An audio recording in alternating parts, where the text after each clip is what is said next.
Welcome, I'm Professor RJ Starr, and in today's video, we're taking a deep dive into a frustrating and all too common experience, ghosting. You've probably heard the term before, but if you've ever been ghosted, you don't need a definition, you've felt it.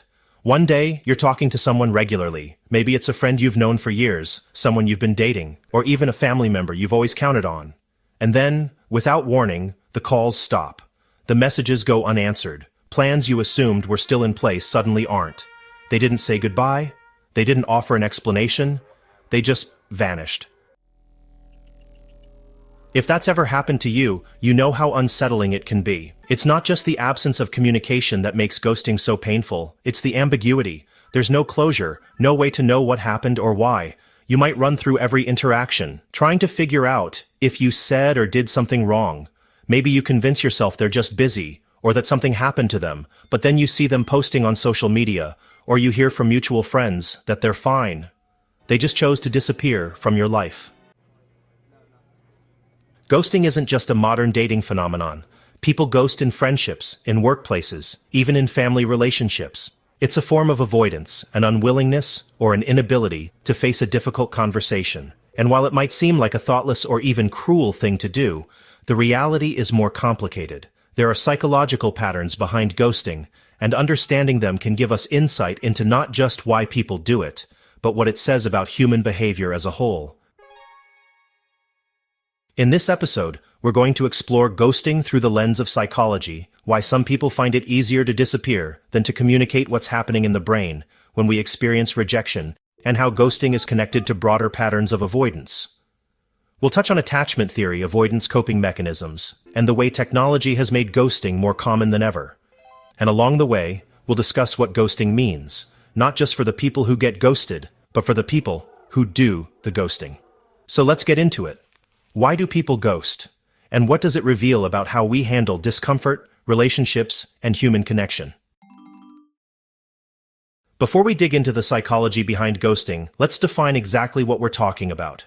Ghosting is the act of cutting off all communication with someone without explanation. It's not a slow fade or a natural drifting apart. It's an abrupt, unilateral decision to disappear.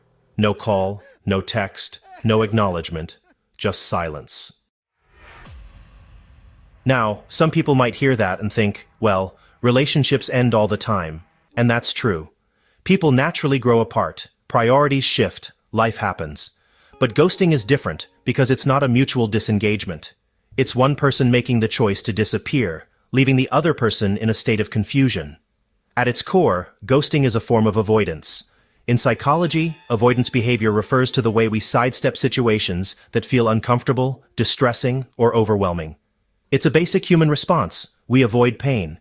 If a conversation is going to be awkward, if an interaction is going to make us feel guilty or anxious, some people choose to avoid it entirely. They rationalize. If I don't respond, I won't have to deal with the fallout. If I just disappear, I won't have to feel bad, explain myself, or hear their reaction. A classic framework that helps explain ghosting is attachment theory, first developed by John Bowlby in the 1960s. Attachment theory describes how our early relationships with caregivers shape the way we connect with others throughout our lives. People with a secure attachment style tend to handle difficult conversations well. They can communicate openly and work through conflict. But people with an avoidant attachment style, they're more likely to ghost. They view emotional closeness as overwhelming or suffocating. And when faced with relationship tension, they disengage rather than address it. Of course, not everyone who ghosts has an avoidant attachment style. Sometimes ghosting is about something else entirely. Conflict avoidance, emotional discomfort, or even just a lack of emotional maturity. And sometimes, ghosting is a symptom of a larger problem in the way we navigate relationships in the digital age. But at its root, ghosting is an act of avoidance. And to really understand it, we have to look at what people are avoiding and why. If ghosting is a form of avoidance, the next question is, what exactly are people avoiding? What is it about confrontation, closure, or even a simple goodbye that makes some people disappear instead? One of the biggest psychological factors behind ghosting is fear of confrontation. Confrontation isn't just about fighting or arguing, it's about facing emotional discomfort. For some, the idea of telling someone, "I don't think this is working out," or "I don't want to continue this friendship," feels unbearable. They worry about the other person's reaction. Will they get angry? Will they be hurt? Will I have to deal with their emotions? Instead of having that difficult conversation, they take what feels like the easier route: silence. But avoidance doesn't actually make emotions disappear, it just delays them. And in many cases, it makes the situation worse. That's where cognitive dissonance theory, developed by Festinger in 1957, comes in. Cognitive dissonance is the mental discomfort we feel when our actions contradict our beliefs. A person might think of themselves as kind and considerate, but if they ghost someone, they're acting in a way that doesn't align with that self-image. Instead of facing this contradiction, they rationalize. They'll get over it. They probably didn't care that much anyway, or I was doing them a favor. These justifications allow them to avoid the discomfort of acknowledging that their actions may have hurt someone. Then there's social learning theory, introduced by Bandura in the 1970s, which helps explain why ghosting is so prevalent today. We learn behaviors by observing others. If someone has been ghosted before, whether in a romantic relationship, a friendship, or even by a parent who withdrew emotionally, they're more likely to see ghosting as a normal way to handle discomfort. Over time, they may adopt the same avoidance strategy without fully questioning it. Sometimes ghosting is also about emotional regulation. Some people simply don't know how to process difficult emotions, guilt, anxiety, embarrassment, or even boredom. When a relationship becomes stressful or loses its excitement, instead of addressing it, they disconnect. It's not about cruelty, it's about emotional immaturity. I've seen this happen in a professional setting too. Years ago, I worked with someone who was enthusiastic, reliable, and always engaged, until one day they just stopped showing up. No explanation, no resignation, no warning. Later, I heard from a mutual colleague that they had been overwhelmed with stress, but didn't know how to tell anyone. Their solution? They vanished. And while that might have saved them from a difficult conversation in the short term, it damaged their reputation and burned bridges they might have wanted to keep. The irony of ghosting is that it often creates the very discomfort the ghoster was trying to avoid. The person left behind is left wondering what happened, often feeling confused, rejected, or even disrespected. And for the ghoster, the avoidance might provide short-term relief, but over time, it reinforces a pattern of escaping rather than facing challenges. Ghosting isn't just about being inconsiderate. It's about deeper psychological patterns, how we learn to manage, or fail to manage, emotional discomfort, how we avoid pain, and how our past experiences shape our present behaviors. And in today's world, technology has made it easier than ever to disappear. That's what we'll explore next.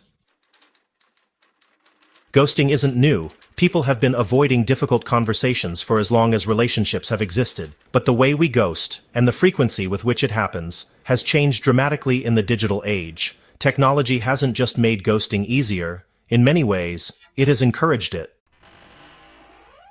Think about how relationships were maintained before the internet, before cell phones. If you wanted to end things with someone, you couldn't just ignore their messages. If you stopped answering your home phone, they might show up at your door or see you in town. There was a level of accountability that made disappearing much harder. But today, ghosting is as simple as not responding. Block a number, mute a conversation, archive a thread, and just like that, the person vanishes from your immediate world. Digital communication creates an illusion of connection, while also making people more disposable. On dating apps, for example, there's always the sense that there are infinite options.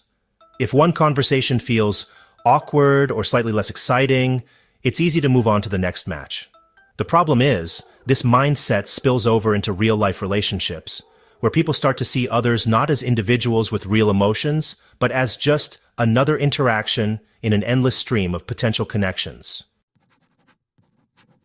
There's a psychological principle at play here called the paradox of choice, first introduced by psychologist Barry Schwartz. The idea is that having too many options can actually make decision-making harder and less satisfying. When people feel like there's always something better, just a swipe away, they may struggle to invest in relationships or feel a greater sense of detachment when ending them. Ghosting, in this case, becomes less about avoiding confrontation and more about an unwillingness to slow down and deal with the emotional weight of human connection.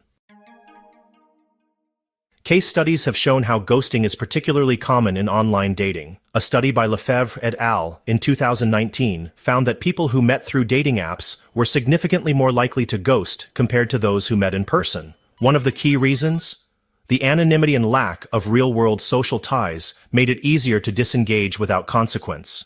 In other words, when there's no mutual social circle, no shared workplace, no risk of running into someone in real life, it's easier to pretend they never existed. Social media also plays a role in why ghosting feels so painful. In the past, if someone cut you out of their life, they were truly gone. But now, you can still see their updates, their posts, their life moving forward without you. It creates a strange psychological dissonance. You know they're there, but they're actively choosing to exclude you from their world. This taps into a fundamental human need, social belonging. Psychologists Baumeister and Leary in 1995 argued that belongingness is a core driver of human behavior, and when that need is threatened, especially through something as ambiguous as ghosting, it creates a deep emotional wound. Technology hasn't just made ghosting easier, it has made relationships feel more fragile, more transient. And yet, despite how easy it is to disappear behind a screen, ghosting still carries consequences, both for the person who does it and for the person left behind. To understand those consequences, we need to look at ghosting from both perspectives, the ghoster and the ghosted. So far, we've talked about how ghosting happens, why it's so common, and how technology makes it easier. But what's happening in the mind of the person who ghosts? Why do some people find it so much easier to disappear than to communicate? One of the biggest reasons people ghost is avoidant attachment. Attachment theory, first developed by John Bowlby and later expanded by Mary Ainsworth, explains how our early experiences with caregivers shape the way we connect with others throughout our lives. People with an avoidant attachment style often struggle with emotional closeness. Intimacy, even in friendships, can feel overwhelming or suffocating. When a relationship starts to require deeper emotional investment, whether that's in the form of vulnerability, responsibility, or conflict resolution, avoidant individuals often withdraw rather than engage. Ghosting, for them, isn't about cruelty, it's about escape. But avoidant attachment isn't the only factor. Some ghosters are driven by emotional discomfort and poor coping mechanisms. Conflict can feel overwhelming, especially for people who were never taught how to navigate difficult conversations. Instead of learning how to say, "I don't think this is working," or "I need some space," they shut down and hope the problem resolves itself by simply avoiding it. Ghosting can also be a result of social anxiety and rejection sensitivity. Some people, particularly those with high levels of anxiety, ghost because they're afraid of handling another person's reaction. They worry that if they try to have an honest conversation, the other person will become upset, lash out, or even try to argue them into staying. Ghosting in this case feels like self-preservation, an attempt to avoid potential confrontation or emotional distress. There's also an ironic justification that many ghosters convince themselves of, "I don't want to hurt them." They tell themselves that disappearing is actually the kinder option, that dragging things out or offering a rejection would be worse. This is a classic example of self-serving bias, a concept in psychology where people distort reality to protect their self-image. Instead of admitting that they are avoiding discomfort, they convince themselves that ghosting is the best solution for everyone involved. But here's where the problem lies. While ghosting might provide short-term relief, it reinforces a destructive pattern of avoidance. Every time someone ghosts instead of communicating, they strengthen the idea that disappearing is a viable way to deal with emotional discomfort. Over time, this avoidance becomes an ingrained habit, making it even harder for them to engage in difficult conversations in the future. I once knew someone who ghosted every time a friendship or relationship reached a certain level of depth. They weren't malicious. They just didn't know how to navigate emotional responsibility. Instead of learning how to communicate, they relied on avoidance. The result? A trail of fractured relationships and unresolved tension. And the thing about ghosting is, it doesn't actually erase a situation, it just postpones the emotional fallout, sometimes indefinitely. So, while ghosting may feel like the easiest way out, it's rarely a clean break. And for the person who has been ghosted, the impact can be far more profound than the ghoster ever realizes. If you've ever been ghosted, you know the unique kind of frustration, confusion, and even self-doubt it can create. The silence left in its wake isn't just an absence of communication, it's an absence of closure. And for many people, that's the hardest part to process. Psychologically, ghosting taps into one of our most fundamental human fears, social rejection. Humans are wired for connection. For thousands of years, our survival depended on being part of a group. Being excluded meant being vulnerable, alone, and at risk. While modern life has changed, our brains haven't evolved past that fundamental need to belong. That's why rejection, especially ambiguous rejection, can feel so emotionally painful. Baumeister and Leary's belongingness hypothesis, from 1995, suggests that the human desire to form and maintain interpersonal relationships is a fundamental motivation. When that connection is severed without explanation, it creates psychological distress. The brain tries to make sense of it. What went wrong? What could I have done differently? The ghosted person is often left replaying past conversations, searching for some missed warning sign, trying to solve a puzzle with missing pieces. But ghosting doesn't just trigger emotional distress, it also activates rumination, a repetitive cycle of overthinking that can be difficult to break. The uncertainty surrounding ghosting makes it uniquely damaging because the person left behind isn't just grieving a relationship, they're grieving the loss of certainty. A clear breakup or ending, even if painful, provides a sense of closure. Ghosting, on the other hand, leaves the door half open, creating an ongoing loop of unresolved questions. There's also a neurological component to why ghosting hurts so much. Studies on social pain and the brain have shown that emotional rejection activates the same neural pathways as physical pain. Research by Eisenberger et al. In 2003 found that the brain processes social exclusion in the same way it processes physical injury. This is why ghosting can feel like a punch to the gut. It's not just an emotional reaction, it's a neurological one. Beyond the psychological and neurological effects, ghosting can also damage a person's self-perception. When someone vanishes without explanation, it can lead to self-doubt. Thoughts like, was I not worth an explanation? Or did I do something so bad that they couldn't even tell me to my face?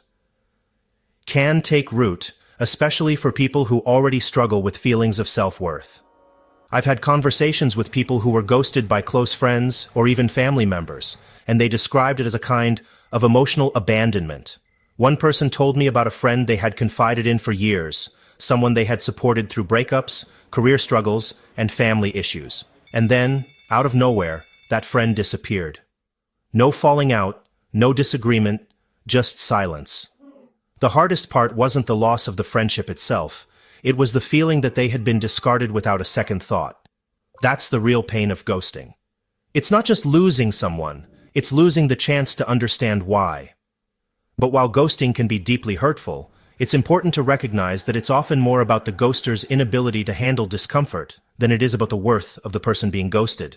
That distinction is key because it helps shift the focus away from self-blame and toward understanding the bigger picture.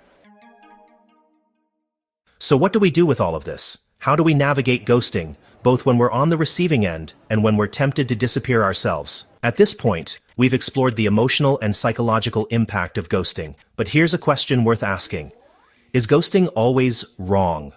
Or are there situations where disappearing without explanation is actually the best, or even the only, option?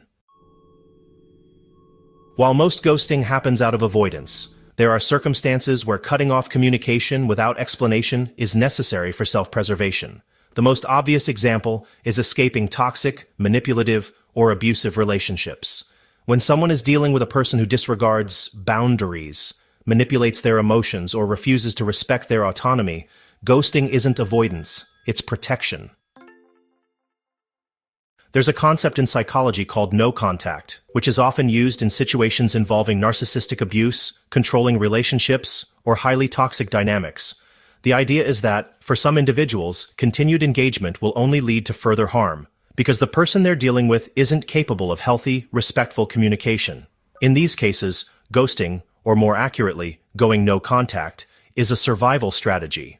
A study by Miller and Roloff in 2015 looked at how people end relationships with manipulative or controlling partners. They found that individuals who tried to engage in direct conversations with these partners often experienced gaslighting, emotional coercion, or even threats. For them, ghosting wasn't an easy way out. It was the only way to truly move on. But here's where it gets tricky. Sometimes people conflate self-protection with avoidance. They justify ghosting a perfectly reasonable person by saying, "I just didn't want to deal with drama," when in reality, they just didn't want to have an uncomfortable conversation. This is where self-awareness becomes crucial. There's a difference between setting a necessary boundary and taking the path of least resistance, because it feels easier in the moment. Another situation where ghosting may be understandable is when someone has already expressed their discomfort or disinterest, but the other person refuses to respect it. If someone continues to reach out despite clear signals that the relationship is over, cutting off communication might be the only way to reinforce that boundary. But the vast majority of ghosting isn't about self-protection, it's about avoidance. And when someone ghosts out of discomfort rather than necessity, they may gain short-term relief, but they also miss an opportunity for growth. Avoidance may feel like an easy escape in the moment, but it comes at a cost. It reinforces an unhealthy coping mechanism, leaving unresolved emotions in its wake. So, the real question isn't just whether ghosting can be justified, but rather, are we using it as a shield against difficult emotions, or as a necessary tool to protect ourselves? Understanding that distinction makes all the difference. Next, we'll talk about how to handle ghosting, whether you're the one being ghosted or the one tempted to disappear. Now that we understand why ghosting happens, let's talk about what to do about it. Whether you've been ghosted or you're the one tempted to disappear, there are better ways to navigate relationships and emotional discomfort. If you've been ghosted, first, understand that ghosting is almost always about the ghoster, not about you. When someone chooses to disappear rather than communicate, it reflects their own inability to handle discomfort, not your worth as a person. That's easier said than internalized, but it's crucial to remember. One of the most painful aspects of ghosting is the lack of closure. The brain craves resolution, and when we don't get it, we tend to fill in the gaps ourselves. That's where rumination comes in, playing scenarios over and over, searching for an explanation that may never come. This is where cognitive reframing, a concept in cognitive behavioral psychology, can be helpful. Instead of thinking, "What did I do wrong?" try reframing it to, "This person chose avoidance over communication, and that's about them, not me." Another key step is to resist the urge to seek answers from someone who has already demonstrated that they aren't willing to give them. Sending repeated messages, demanding closure, or trying to force a response often leads to more frustration. The healthiest thing you can do is accept that the answer is in their actions. They chose silence. That tells you everything you need to know. Finally, shift your focus forward. Losing someone unexpectedly can feel like a rejection, but it's also an opportunity to recognize the value of relationships built on mutual respect and communication. If someone was willing to disappear without explanation, they weren't the right person to invest in. It's not about being indifferent, it's about recognizing when to stop giving energy to someone who has already checked out. If you're tempted to ghost, if you've ever considered ghosting, ask yourself why. Are you avoiding discomfort? Are you afraid of conflict? Are you unsure how to express what you feel? Whatever the reason, recognize that avoidance only postpones emotions. It doesn't erase them. A simple message can go a long way. Something like, "Hey, I've really enjoyed getting to know you, but I don't think we should continue this relationship," is far more respectful than silence. It doesn't need to be dramatic or deeply personal, just clear and direct. If you struggle with confrontation, remind yourself that endings don't have to be cruel to be final. Being honest doesn't mean you owe someone a long explanation. It just means acknowledging that they exist, and that they deserve to know where they stand. The reality is, no one enjoys difficult conversations, but emotional maturity means facing them anyway. Ghosting may feel like the easiest route in the moment, but in the long run, it limits growth and reinforces unhealthy patterns. Ghosting is more than just a frustrating social behavior. It's a reflection of how we, as human beings, navigate discomfort, emotional responsibility, and connection. It's a byproduct of avoidance, shaped by attachment styles, fear of confrontation, and, in many cases, the illusion that disappearing is the easier, less painful route. For the person who ghosts, the motivation often comes down to a need for emotional escape, whether that's avoiding guilt, discomfort, or simply not knowing how to communicate an ending. But in reality, ghosting rarely eliminates discomfort. It just transfers it to someone else. And over time, it reinforces a pattern of avoidance that makes real connection more difficult. For the person who has been ghosted, the impact can be profound. Ghosting taps into some of our most basic psychological needs: our need for closure, our need for social belonging, and our need to feel valued in relationships. It can leave us searching for answers that never come, and in the absence of clarity, we're left with our own assumptions. That's why understanding ghosting as a reflection of the ghoster's avoidance, rather than a statement on our own worth, is so crucial. But here's the bigger takeaway: how we handle endings matters. Every relationship, whether it's romantic, platonic, professional, or familial, leaves an imprint. How we choose to exit those relationships says just as much about us as how we choose to engage in them. Ghosting may feel like an easy solution in the moment, but it often leaves loose ends, both for the ghosted and the ghoster. The alternative? Facing discomfort with honesty, learning how to communicate with clarity, even when it's uncomfortable. Recognizing that difficult conversations are part of the human experience, and that running from them doesn't make them go away. The reality is, not all relationships are meant to last, but when they end, how we handle that ending defines more than just the relationship itself. It defines who we are in the process.